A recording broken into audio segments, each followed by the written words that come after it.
ஒரு கரு வயிற்றுக்குள்ள ஒரு பெண்ணா வயிற்றுக்குள்ள தாயுடைய வயிற்றுக்குள்ள பெண்ணாக உருவான கணத்திலேயே எவ்வளவு மெனக்கடல்கள் இருக்கு தெரியுமா? ஒரு சின்ன உதாரணம், ஒரு பெண்ணாக ஒரு தாயினுடைய வயிற்றுக்குள் ஒரு பெண் குழந்தை உருவான உடனே அவளுடைய சினைப்பைக்குள் கிட்டத்தட்ட 3 கோடி கருமுட்டைகள் இருக்கு. எவ்வளவு? 3 கோடி கருமுட்டைகள். பெண்ணாக தாய் வயிற்றுக்குள்ள போனதுல அதுக்கப்புறம் அவ பிறந்து பூப்பெய்தி 12 வயதுலயோ 13 வயசுலயோ மாதவிடாய் துவங்கிறதை பூப்பெய்தல் நம்ம சொல்றோம், மெனார் அப்படிங்கிறது. அந்த மாதவிடாய் துவக்கத்தில் இருந்து மாதவிடாய் முடிவு அப்படிங்கிறது 49 வயதுலயோ 50 வயதுல நடக்கலாம். அந்த 13 இருந்து 49 வயது வரைக்கும் கிட்டத்தட்ட 400 முட்டை தான் வெளியே வருது.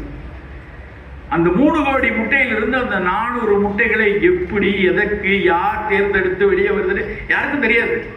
அவ்வளவு ஒரு நுட்பமான ஒரு விஷயம் ஒரு பெண் படைத்தல்லே இருக்கு.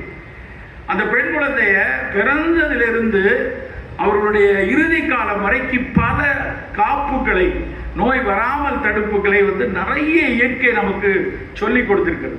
பல பழக்க வழக்கங்களை நம்முடைய மரபு காட்டி கொடுத்திருக்கிறது. ஆனால் அவற்றை நிறைய விஷயத்தை நாம மறந்துட்டோம்.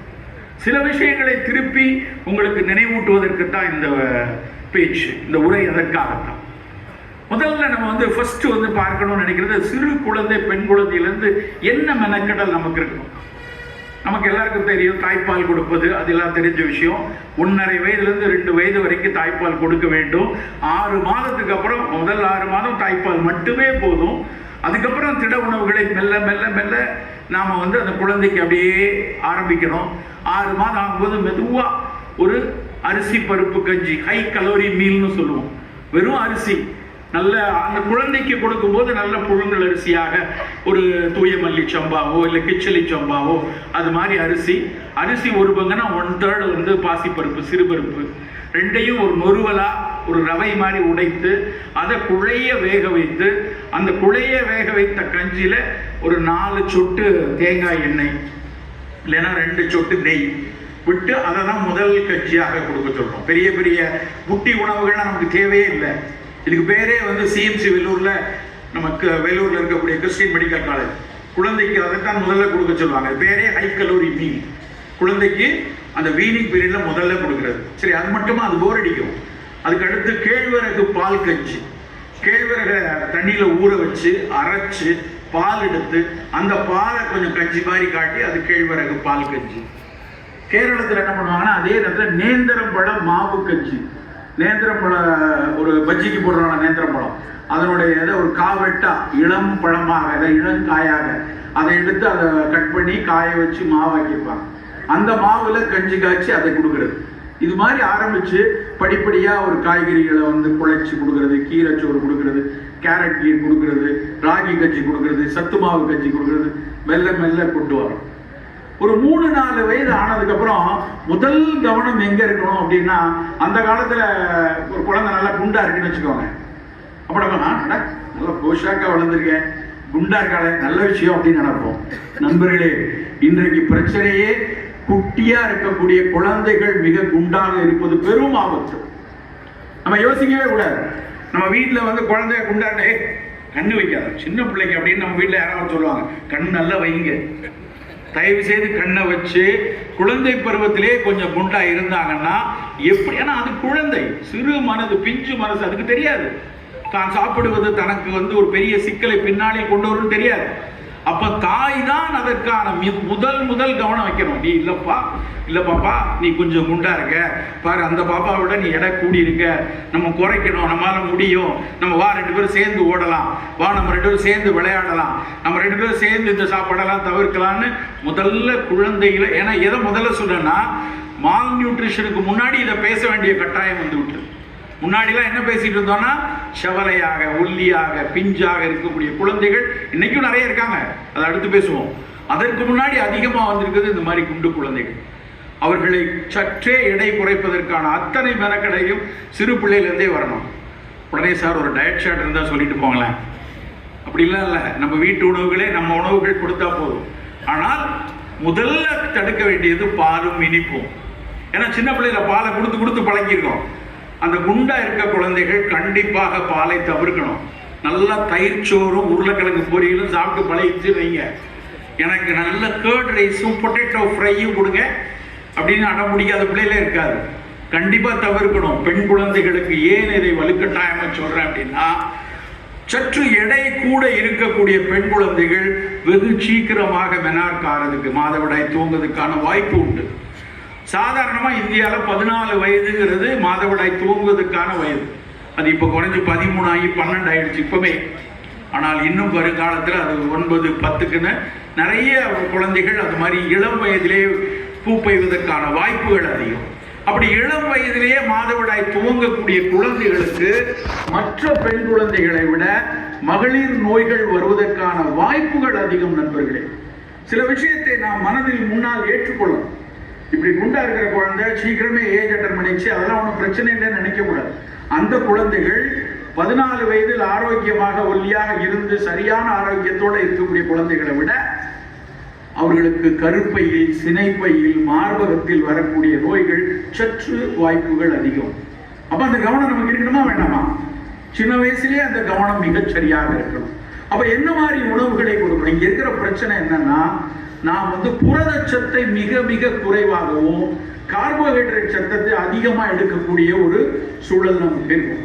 நம்ம சாப்பாடு பூரா பார்த்தீங்கன்னா இட்லி, தோசை, வடை, பூரி, பொங்கல், மசால் தோசை. இட்லி மிகச்சிறந்த உணவு, சந்தேகமே கிடையாது. இருக்கிற உணவுகளே சிறப்பான உணவு இட்லி.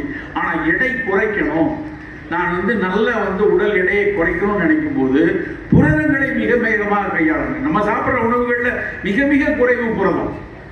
ஒரு நான்வெஜ் சாப்பிட்றவங்க சற்று கொஞ்சம் கூடுதலாக புரதம் சாப்பிடக்கூடிய வாய்ப்பு. ஆனா அதுவும் நான்வெஜ் சாப்பிட்றதுன்னா ஞாயிற்றுக்கிழமை மத்தியானம் ஒரு சிக்கன் பீஸ் சாப்பிட்றதுக்கு பேர் நான்வெஜ் இல்லை.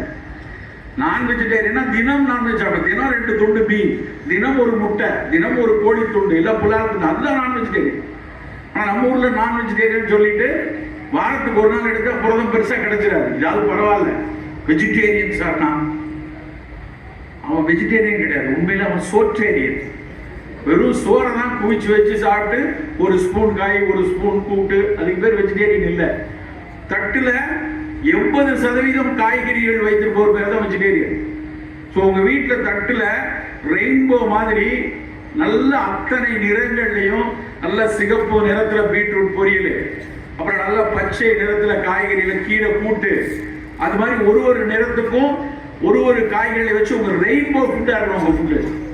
அப்படி இருந்தா அது வெஜிடேரியன்ல சரி, 7 வண்ணங்கள்லயும் நம்ம காய்கறி சாப்பிட்றோம், அதுல கிடைக்கும்லாம். ரொம்ப அதுலயும் முக்கியமா, மிக மிக முக்கியமா, புரதங்கள் நம்ம இன்னைக்கு ஒரு நாளைக்கு எவ்வளவு சாப்பிட்றேன்னு கணக்கு போடணும். 1 கிலோ எடை இருக்குன்னா, நான் 70 கிலோ இருக்கேன், 70 கிராம் புரதம் எனக்கு வேணும் ஒரு நாளைக்கு. நீங்கள் கணக்கு போட்டுக்கோங்க, உங்க எடை எவ்வளவு இருக்குன்னு தெரியும். பெரிய கணக்கு பாடம்லாம் கிடையாது. உங்க எடை 60 கிலோனா 60 கிராம் புரதம் நீங்க எடுத்துருக்கீங்களா? உங்க சாப்பாடுல 60 கிராம் இருக்கா? நீங்கள் தான் கணக்கிடணும். பல நேரங்களில் குழந்தைகளுக்கு அந்த அளவுக்கு புரதம் நம்ம கொடுக்கறது இல்லை. புரதங்கள் தான் மிக மிக அடிப்படையில் நம்ம எதிர்ப்பாற்றலை உயர்த்தக்கூடிய இம்யூன் பில்டர்ஸ் அப்படிமா. 2 வகையான இம்யூன் சிஸ்டம் இருக்கு. ஒன்று நம்ம உள்ள இருக்கிற இன்னேட் இம்யூன் சிஸ்டம், நம்ம உடம்புக்குள்ள கடவுள் படைத்த இயற்கை படைத்த இம்யூன் சிஸ்டம் இருக்கு. நம்ம மண்ணீரல் இருக்கு, எலும்பு மஞ்சை இருக்கு, வெள்ளணுக்கள் இருக்கு, இதெல்லாம் உள்ள ரெடியா இருக்கிறது. இன்னொன்று அடாப்டிவ் இம்யூன் சிஸ்டம், ஒரு அலர்ஜியில, ஒரு வைரஸ்ல, ஒரு கோவிட் வைரஸ்ல, ஒரு ஃப்ளூ வைரஸ் வரும்போது அதை எதிர்ப்பதற்கும் புரதம் வேணும். அப்போ புரதங்களை மிகச் சரியாக எடுக்கிறோமா அந்த குழந்தை நம்ம பார்க்கணும். சிறு வயதிலிருந்தே அந்த பழக்கம் வரணும். அதுக்கப்புறம் ஒரு 13 வயது 14 வயது பூ பெய்கிறாங்க, மாதவிடாய் துவங்குகிறது. மாதவிடாய் துவங்கும் போது ஆரம்பத்தில் சற்று பிழையாக இருக்கும். முதல்ல வந்த உடனே அடுத்த ஒரு ஆண்டுக்கு தொடர்ச்சியாக பீரியட் இருக்கும்னு எதிர்பார்க்க முடியாது. சில நேரத்தில் அதிக ரத்தப்போக்கு இருக்கலாம், சில நேரத்தில் சரியாக மாதவிடாய் இல்லாமல் இருக்கலாம். முதலில் அதை பற்றிய அந்த குழந்தை மனதில் இருக்கக்கூடிய ஸ்டிக்மாவை உடைக்கணும். வீட்டில் எவரும் மாதவிடாய் அப்படிங்கிற ஒரு விஷயத்தை தயவு செய்து தூரம், வீட்டு விலக்கு என்கிற வார்த்தையை பேசாதீர்கள் நண்பர்களே. அது நம்மோடு இயல்பாக இருக்கக்கூடிய ஒரு பெண்ணுக்கு இருக்கக்கூடிய நமக்கு வேர்வை மாதிரியான ஒரு விஷயம். தயவு செய்து எந்த சூழலிலும் இப்படியான பேச்சு முதலில் இருக்கக்கூடாது. ஒரு பெண் குழந்தை தனக்கான மாதவிடாய் சிக்கலை, தன்னுடைய கருப்பை சிக்கலை தாயிடமும் தகப்பனிடமும் மிக எளிதாக பேசக்கூடிய சூழலை உருவாக்கணும். பல நேரங்களில் இது ஒரு இதுல இருக்கக்கூடிய ஸ்டிக்மா, அதுல இருக்கக்கூடிய வெறுப்பு, அதுல இருக்கக்கூடிய ஒரு சின்ன பயம், அதுதான் இன்னைக்கு பல சிக்கல்களுக்கு அடிப்படையான காரணம். குறிப்பா அதுக்கு ஆண்கள் மிக மிக முக்கியமான காரணம். எந்த சூழலிலும் இதை இயல்பாக பேசக்கூடிய ஒரு விஷயத்தில் வீட்டில் அதை உருவாக்கணும். அப்பதான் அந்த பெண் குழந்தை சொல்ல எனக்கு அதிகமா ப்ளீட் ஆகுது. நம்ம சாதாரணமா நினைக்க முடியாது. அதிகமா ரத்தம் போகும்போது ஒரு நாளைக்கு 50 ml மேல ரத்தம் போகும்போது இரும்பு சத்து மளமளமளவன குறைஞ்சிடும். அந்த பிள்ளைக்கு ஏற்கனவே 9, 10, 8 தான் ஹீமோகுளோபின் இருக்குன்னு வைங்க. அந்த மாதவிடாய் முடியறதுக்குள்ள அதுக்கு ஒரு 2 கிராம் குறைஞ்சிடும். அப்ப அந்த சோகை, ரத்த சோகை, அதற்கான ஒரு உடல்ல இருக்கக்கூடிய உற்சாகம் குறையும், உடல் பலகீனமாகும். அது பல பிரச்சனைகளை அடுத்தடுத்து வரும். படிப்புல கவனம் செலுத்த முடியாது, தூக்கமாக வரும், ஒரு உற்சாக குறைவு வரும். எவ்வளவு சிக்கல் வரும் சாதாரண ரத்த சோகை. தெரியுமா உங்களுக்கு? தமிழ்நாட்டில் 30 வருஷமா பல மெனக்கெடல்கள் பண்ணியும் இன்றைக்கும் 45% பெண்கள் ரத்த சோகையில தான் இருக்காங்க.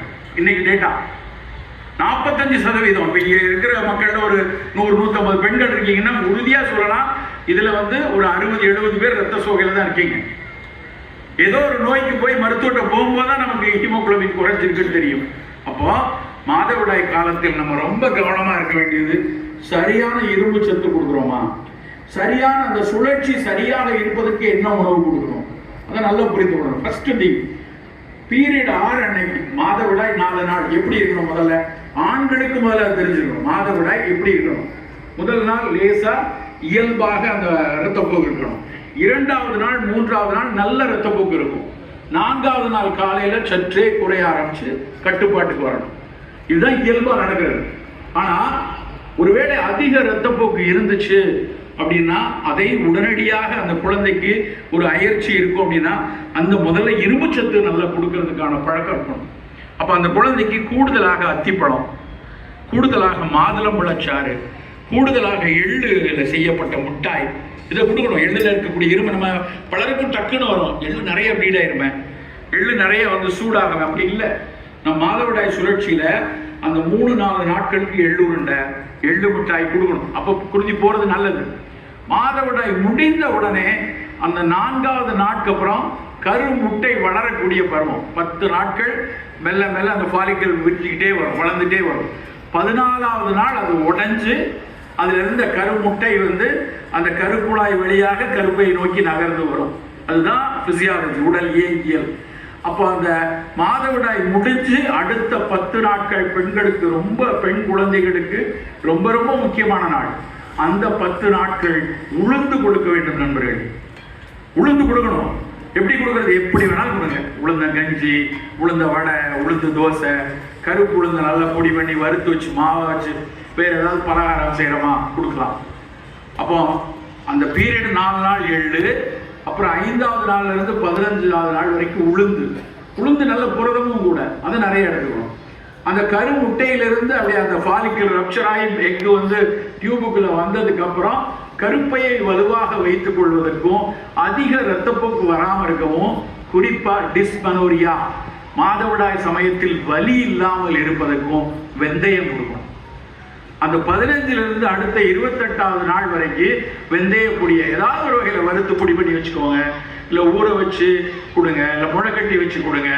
வெந்தயம் மனசுல எடுத்துட்டு போக வேண்டிய, இந்த இடத்தை விட்டு செல்லும் போது எடுத்துட்டு போக வேண்டியது எல்லா பெண்களுக்கும் மாதவிடாய் சமயத்தில் எள்ளு, அதுக்கப்புறம் உளுந்து, அதுக்கப்புறம் வெந்தயம். இந்த சைக்கிள் ரெகுலராக இருந்துட்டு இருக்கும். அடுத்து இரும்புச்சத்து குறைந்து விடாமல் இருப்பதற்கு எப்பவுமே 11, 10, 10.5, 11 மேல இருக்கணும். மைல் அடிமையா பெரிதாக நமக்கு ஒன்றும் காட்டாது, ஒரு தொந்தரவும் பண்ணாது. ரொம்ப கீழே 9, 8 வரும்போது தான் சோர்வு, களைப்பு எல்லாம் வரும். 7க்கு கீழே வரும்போது தான் நமக்கே குணங்கள் தெரியும். அதனால ரொம்ப கீழே போற வரைக்கும் விடக்கூடாது. அவ்வப்போது சோதிச்சு பார்த்துக்கணும் என்னுடைய அளவு எவ்வளவு இருக்கு. இப்போ அதுக்குரிய இரும்புச்சத்தை கூட்டுவதற்குரிய முருங்கைக்கீரை கொடுங்க, பேரிச்சம்பழம் கொடுங்க, அத்திப்பழம் கொடுங்க, வீர எள்ளுருண்டை, இது மாதிரி. சரி, மற்ற தானியங்கள்ல என்ன? தானியங்கள்ல கம்பு, இரும்பு சத்து அதிகமா இருக்கிற சிறுதானியங்கள்ல நம்பர் 1 கம்பு தான். அரிசியை விட 8 மடங்கு அதிகம் இருக்கு கம்மஞ்சோறு. அது வாரத்துக்கு 2 நாளாவது கம்பஞ்சோறு கொடுக்கலாம், கம்பங்கூழ் கொடுக்கலாம். இப்போ வெயில் காலம் வருது, நல்ல மோர் விட்டு கம்பங்கூழ் வச்சு நல்ல சிறிய வெங்காயத்தை வெட்டி போட்டு அந்த கம்பங்கூழை நம்ம வீட்டில் கொடுத்து கொண்டு வரும். இது எல்லாம் இரும்பை கூட்டிக் கொண்டே வரும். சரி, மாதவிடாய் காலம் துவங்கியாச்சு, நல்ல ப்ளீடிங் எல்லாம் இருந்து நார்மலா இருந்து திருமணம் ஆறாங்க, அந்த திருமண காலத்துல குழந்தை பேருக்காக வரும்போது, திருமணமாகி குழந்தை பேருக்காக வரும்போது பெண்ணினுடைய நலம் எப்படி இருக்கணும்?